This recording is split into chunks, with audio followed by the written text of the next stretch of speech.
Halo semua, aku Katerina Oktaviani Alfianji dan teman saya Lavia Tamrin. Di sini saya akan membawakan video mengenai penerapan cyber security IT audit pada bisnis Anda. Sebelum masuk ke dalam penjelasan mengenai penerapan cyber security IT audit pada bisnis Anda, apakah teman-teman sudah tahu apakah itu IT audit dan cyber security? Mungkin teman-teman sudah pernah mendengar istilah audit dan juga cyber security, namun belum banyak kalian yang menerapkan cyber security IT audit dalam bisnis kalian. Cyber security atau dalam bahasa Indonesia keamanan cyber adalah sekumpulan alat kebijakan, mekanisme, dan upaya untuk melindungi lingkungan cyber serta aset penggunaan sebuah organisasi dalam risiko-risiko keamanan. Cyber security harus mampu melindungi data dan keamanan informasi dari cyber attack atau serangan cyber guna menjamin kerahasiaan atau confidentiality, integrasi atau integrity, dan ketersediaan atau availability dari data dan informasi tersebut. Sedangkan IT auditing adalah proses memeriksa dan mengevaluasi infrastruktur, kebijakan, dan operasi IT sebuah perusahaan. Selain itu, IT auditing juga menyangkut proses audit terhadap efisiensi dan protokol keamanan, proses pengembangan tata kelola IT dan kontrol IT.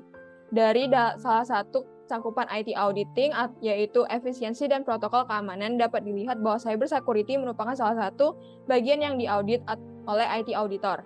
IT auditing dilakukan dengan tujuan mengevaluasi sistem dan proses yang ada yang mengamankan data perusahaan, menentukan resiko terhadap aset informasi perusahaan, dan membantu mengidentifikasi metode untuk meminimalkan resiko tersebut, memastikan proses manajemen informasi sesuai dengan undang-undang, kebijakan, dan standar khusus IT, menentukan inefisiensi dalam sistem IT, dan manajemen terkait.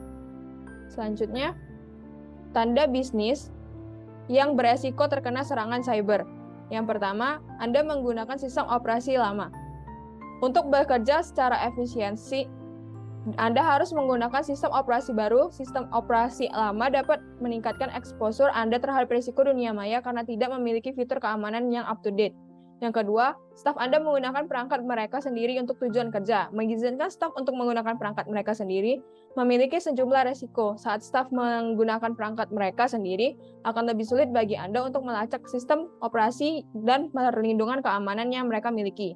Yang ketiga, perangkat lunak antivirus Anda kadaluarsa. Karena malware dan juga virus terus berkembang, penting untuk selalu memperbarui perangkat lunak antivirus Anda. Yang keempat, data Anda tidak dicadangkan dengan benar. Proses pencadangan yang kuat adalah pertahanan yang hebat dari serangan ransomware, atau di mana penjahat dunia maya memiliki pembayaran setelah memblokir akses ke data Anda. Jika Anda telah mencadangkan file, Anda tahu bahwa Anda dapat memulihkan file. Jika belum, Anda mungkin merasa tidak punya pilihan selain membayar penjahat untuk memulihkan data Anda. Yang kelima, Anda tidak memiliki kebijakan keamanan cyber. Anda dapat memiliki perlindungan virus dan firewall, tetapi itu tidak akan selalu menghentikan kerusakan yang disebabkan jika seseorang karyawan mengklik tautan berbahaya atau membuka lampiran yang terinfeksi. Salah satu cara untuk meningkatkan perlindungan dunia maya dalam bisnis Anda adalah dengan memperkenalkan autentikasi dua faktor daripada hanya mengandalkan kata sandi sederhana. Yang keenam, Anda tidak memiliki strategi keamanan cyber. Jika Anda tidak memiliki strategi keamanan cyber atau memiliki strategi yang sudah berumur berapa tahun, kemungkinan Anda juga gagal melindungi bisnis Anda secara efektif. Salah satu strategi keamanan cyber yang dapat Anda terapkan secara langsung adalah pemantauan web gelap. Yang ketujuh, Anda memiliki pergantian staf yang tinggi. Anda mungkin mendapati bahwa Anda melatih karyawan baru secepat mungkin jika lewati keamanan cyber selama induksi mereka. Yang kedelapan, Anda memiliki sistem keamanan menjadi lambat. Jika segala sesuatunya tampak tidak beres dan berjalan lebih lambat dari biasanya, ambil tindakan. Seperti yang Anda lihat, ada banyak tanda bahwa bisnis Anda beresiko terkena serangan cyber. Jadi jangan menunggu yang terburuk terjadi sebelum Anda mengambil tindakan. Selanjutnya, 12 hal yang harus diperhatikan dalam cyber security. Yang pertama, perbarui sistem operasi. Sistem operasi yang digunakan bisnis Anda saat ini harus memiliki pembaruan otomatis. Itu berarti bahwa sistem akan secara otomatis memulai pembaruan setelah tersedia tergantung kepada kebijakan bisnis Anda. Yang kedua, menilai protokol keamanan cyber penyedia Anda. Saat menggunakan layanan dari penyedia layanan keamanan protokol atau MSSP, penting untuk meninjau kebijakan dan protokol untuk mempelajari cara mereka mengamankan pusat data dan infrastruktur cloud mereka. Yang ketiga, periksa accessibility sistem Anda. dengan potensi resiko yang sangat penting untuk mengontrol siapa yang dapat mengakses sistem Anda. Sebagai permulaan, lakukan pemeriksaan latar belakang menyeluruh pada semua karyawan atau kontraktor sebelum mengizinkan mereka mengakses sistem Anda. Kemudian Anda juga dapat melakukan pelatihan untuk karyawan Anda. Yang keempat, perbarui perangkat lunak antivirus dan anti-malware. Sebagian besar perangkat lunak antivirus dan anti-malware akan sering memeriksa pembaruan dan pemindaian sistem sesuai jadwal bersama dengan media yang apapun yang dimasukkan dalam workstation. Yang kelima, memberikan pelatihan kesadaran email. Sebagai bagian dari protokol keselamatan, karyawan harus berhati-hati untuk membuka email yang mencurigakan. Jadi, menjadikan prioritas untuk mengingatkan karyawan bagaimana mengambil tindakan pencegahan yang diperlukan sebelum mengklik tautan email atau untuk memeriksa properti email jika alamat email pengirim cocok. Yang keenam, komunikasi yang aman. Jalur komunikasi dapat menjadi titik lemah di mana potensi ancaman dapat menyusup ke sistem Anda. Bisnis Anda harus memiliki alat khusus yang memungkinkan komunikasi yang aman, terutama dalam hal mengirim dan menerima data. Selanjutnya akan dilanjutkan oleh teman saya. Yang ketujuh, tinjau kebijakan pencegahan kehilangan data. Kenyamanan yang disediakan cloud memudahkan siapa saja untuk mengakses dan berbagi informasi. Sayangnya, ini bisa menjadi ancaman potensial bagi operasi bisnis Anda. Anda tidak akan pernah tahu kapan karyawan dapat mengunduh file dengan data sensitif melalui Wi-Fi publik atau membagikannya dengan orang lain. Yang ke-8, pastikan koneksi aman. Memastikan koneksi di sistem Anda aman juga harus menjadi prioritas. Tim IT harus memberikan pelatihan kepada karyawan tentang cara menghubungkan dengan aman ke sumber daya informasi sistem Anda, baik dengan memanfaatkan jaringan pribadi virtual atau VPN atau koneksi aman lainnya. Yang ke-9, tinjau skema keamanan berlapis. Keamanan berlapis melibatkan beberapa lapisan perlindungan untuk bisnis Anda. Sebaiknya pertimbangkan keamanan berlapis seperti firewall untuk melindungi dari potensi serangan keamanan cyber. Yang ke-10, melakukan pencadangan data. Bila Anda ingin meminimalkan kerusakan pada data Anda atau gangguan apapun pada operasi bisnis Anda, yang terbaik adalah mencadangkan data Anda secara teratur. Pendekatan ini dapat menguntungkan operasi bisnis Anda karena dapat membantu memastikan pemulihan yang mulus dari serangan keamanan cyber, kesalahan manusia, dan bencana alam. Yang ke-11, lakukan pemindaian kerentanan internal dan eksternal. Sebagian besar dari menjaga keamanan operasi bisnis Anda, lakukan pemindaian kerentanan internal dan eksternal terjadwal untuk menemukan titik lemah potensial di sistem Anda. Yang ke-12, asuransi keamanan cyber. Dalam audit keamanan cyber Anda, jangan lupakan asuransi keamanan cyber.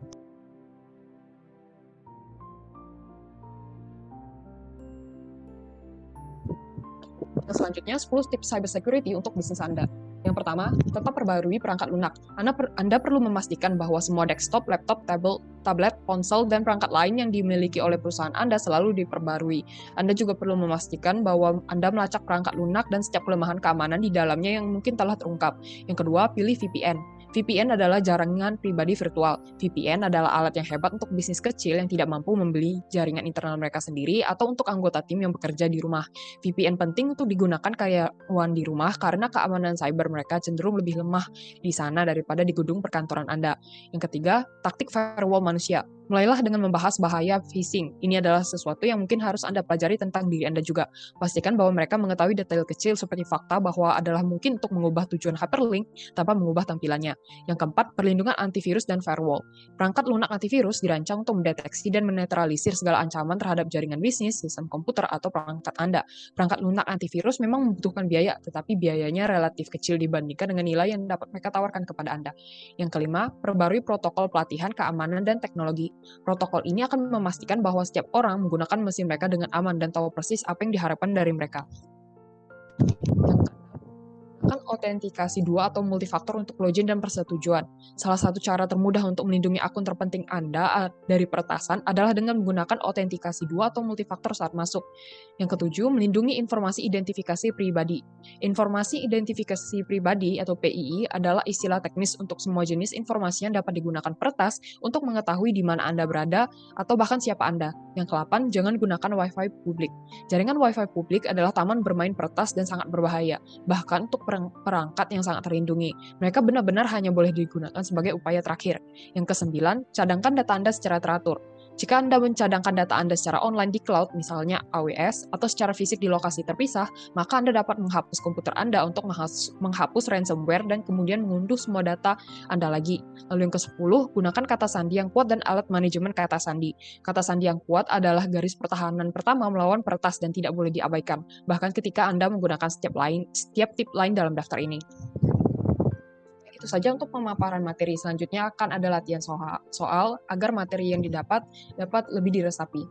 Soal pertama, sekumpulan alat, kebijakan, mekanisme, dan upaya untuk melindungi lingkungan cyber serta aset pengguna sebuah organisasi dari resiko-resiko merupakan pengertian dari A. IT audit, B. Cybercrime, C. Audit, atau D. Cybersecurity.